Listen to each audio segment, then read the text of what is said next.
Hello everyone, welcome back to another episode of Technologyglance.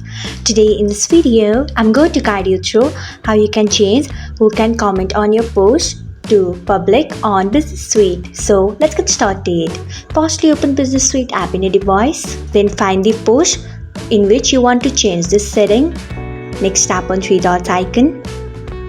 After that, tap on who can comment on your post. Then you can see the option of public, tap on it. Next, tap on done. So this is how you can change who can comment on your post to public on Business Suite.